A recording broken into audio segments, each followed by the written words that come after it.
வணக்கம் அன்பர்களே. இந்த நாளில் அந்த நாள்.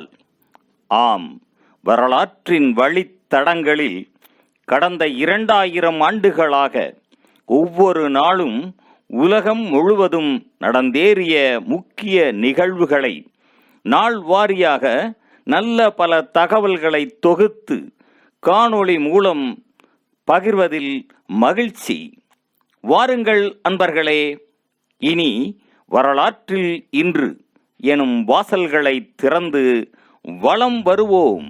வரலாற்றில் இன்று பிப்ரவரி 14ஆம் தேதியில் நடந்த முக்கியமான வரலாற்று நிகழ்வுகள். கிபி 748ஆம் ஆண்டில் அப்பாசிது புரட்சியில் அபு குராசானி தலைமையில் அசிமிய கிளர்ச்சியாளர்கள் உமையாது மாகாணமான குராசானின் தலைநகரை கைப்பற்றினர். 1014ஆம் ஆண்டில் திருத்தந்தை 8ஆம் பெனிக்டு இத்தாலியின் மன்னர் 2ஆம் ஹென்ரியை புனித ரோம பேரரசராக்கினார். 1076ஆம் ஆண்டில் திருத்தந்தை 7ஆம் கிரிகோரி புனித ரோம பேரரசர் 4ஆம் ஹென்ரியை மத விலக்கம் செய்தார். 1130ஆம் ஆண்டில் 2ஆம் இன்னசென்ட் திருத்தந்தையாக தேர்ந்தெடுக்கப்பட்டார். 1349ஆம் ஆண்டில் பிரான்சின் ஸ்ட்ராஸ்பூர்க் நகரில் கிட்டத்தட்ட 2000 யூதர்கள் கொல்லப்பட்டனர் அல்லது கட்டாயமாக வெளியேற்றப்பட்டனர். 1400 ஆண்டில் இங்கிலாந்தின் 2ஆம் ரிச்சர்ட் இறந்தார். இவர் பட்டினியால் இறந்ததாக கூறப்பட்டது. 1556ஆம் ஆண்டில் பேரரசர் அக்பர் முகலாய பேரரசை ஸ்தாபித்து முடிசூடினார். 1779ஆம் ஆண்டில் ஹவாயின் ஆதிவாசிகளால் உலக கடல் பயணி கேப்டன் ஜேம்ஸ் குக் கொல்லப்பட்டார். 1797ஆம் ஆண்டில் பிரெஞ்சு புரட்சிப் போரில் ஜிப்ரால்டர் அருகே இடம்பெற்ற கடல் போரில் ஒராசியோ நெல்சன் தலைமையில் பிரித்தானிய கடற்படை ஸ்பானிய கடற்படையை வென்றது.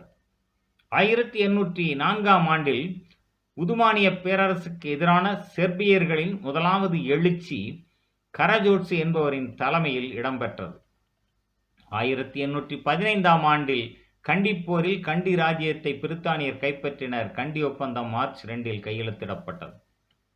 1859ஆம் ஆண்டில் ஓரிகன் 33வது மாநிலமாக ஐக்கிய அமெரிக்காவுடன் இணைந்தது.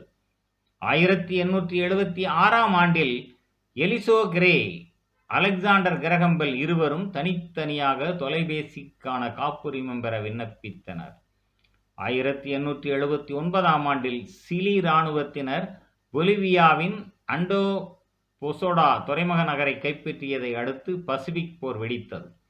1899ஆம் ஆண்டில் மின் அணு வாக்குப்பதிவு இயந்திரம் அமெரிக்க நெடுவன் தேர்தல்களில் பயன்படுத்துவதற்கு அமெரிக்க சட்டமன்றம் ஒப்புதல் அளித்தது. 1900 ஆண்டில் தென்னாப்பிரிக்காவில் ஆரஞ்சு மாநிலத்தை 20,000 பிரித்தானிய படைகள் ஆக்கிரமித்தன. 1912ஆம் ஆண்டில் அரிசோனா 48வது மாநிலமாக ஐக்கிய அமெரிக்காவுடன் இணைந்தது. 1919ஆம் ஆண்டில் போலந்து சோவியத் போர் ஆரம்பமானது. 1924ஆம் ஆண்டில் IBM கம்ப்யூட்டர் நிறுவனம் அமைக்கப்பட்டது. 1929ஆம் ஆண்டில் சிகாகோவில் வேலண்டைன் நாளன்று அல்கபோனின் எதிராளிகள் 7 பேர் படுகொலை செய்யப்பட்டனர்.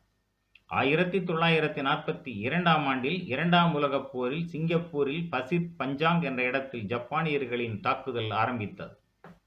1943ஆம் ஆண்டில் 2ஆம் உலகப் போரில் ருஷ்யாவில் ரசுத்தோவ் நகரில் நாஜிகளிடமிருந்து விடுவிக்கப்பட்டது.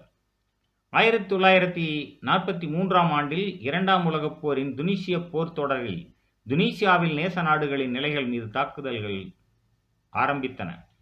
1944ஆம் ஆண்டில் 2ஆம் உலகப் போரில் பிரித்தானிய நீர்மூழ்கி ஒன்று மலாக்கா நீர் இணையில் ஜெர்மனி இத்தாலிய நீர்மூழ்கியை தாக்கி மூழ்கடித்தது. 1946ஆம் ஆண்டில் இங்கிலாந்து வங்கியானது தேசியமயமாக்கப்பட்டது.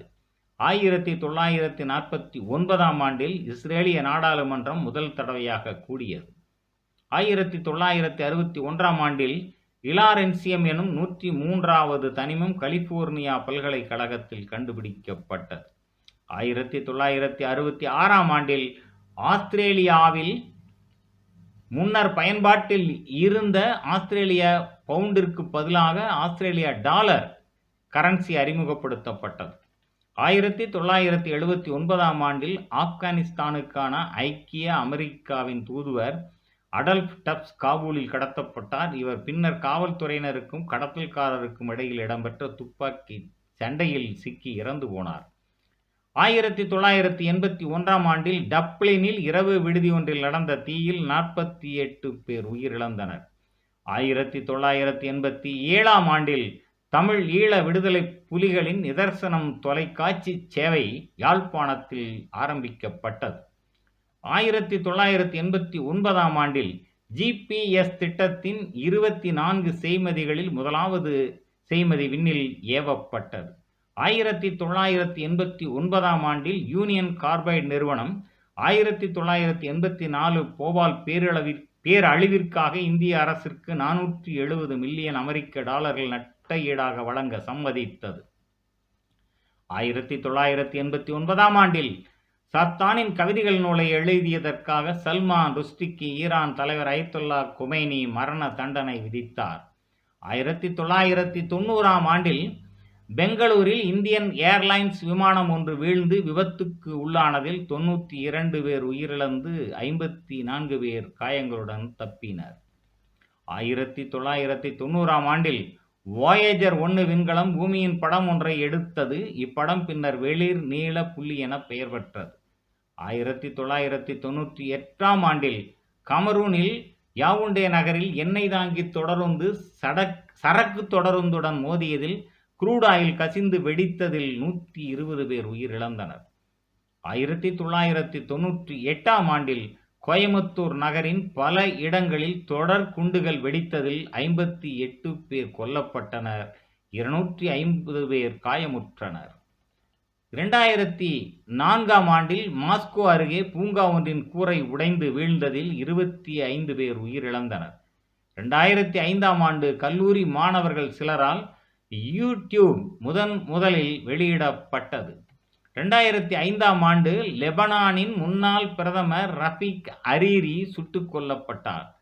2005ஆம் ஆண்டில் பிலிப்பைன்ஸில் மணிலா நகரில் இடம்பெற்ற தொடர் குண்டு வெடிப்புகளில் 7 பேர் கொல்லப்பட்டு 151 பேர் காயமடைந்தனர். 2017ஆம் ஆண்டில் ஜெயலலிதா சொத்து குவிப்பு வழக்கில் தமிழக முன்னாள் முதல்வர் ஜெயலலிதா, VK சசிகலா உட்பட 4 பேர் குற்றவாளிகள் என இந்திய உச்சநீதிமன்றம் தீர்ப்பு வழங்கியது. 2018ஆம் ஆண்டில் அமெரிக்காவில் மயாமியின் பாடசாலை ஒன்றில் இடம்பெற்ற துப்பாக்கிச் சூட்டில் 17 பேர் கொல்லப்பட்டனர், 15 பேர் காயமடைந்தனர். 2019 ஆண்டில் இந்தியாவின் காஷ்மீர் மாநிலம் புல்வாமா மாவட்டத்தில் ஜெய்ஷ்-இ முகமது என்னும் தீவிரவாத அமைப்பு நடத்திய தாக்குதலில் மத்திய சேம காவல் படையைச் சேர்ந்த 45 பேர் கொல்லப்பட்டு 35 பேர் காயமடைந்தனர். மேலும் பிப்ரவரி 14ஆம் நாளானது ஆர்மேனிய திருத்தூதர் திருச்சபையில் இயேசுவை கோவிலில் அர்ப்பணித்தல் நாளாகவும் உலக அளவில் வேலண்டைன் நாளாகவும் கொண்டாடப்படுவது சிறப்பானதாகும். நன்று நண்பர்களே, மற்ற நாட்களுக்கான வரலாற்று நிகழ்வுகளை பிரிதொரு காணொளியில் காண்போம். நன்றி, வணக்கம்.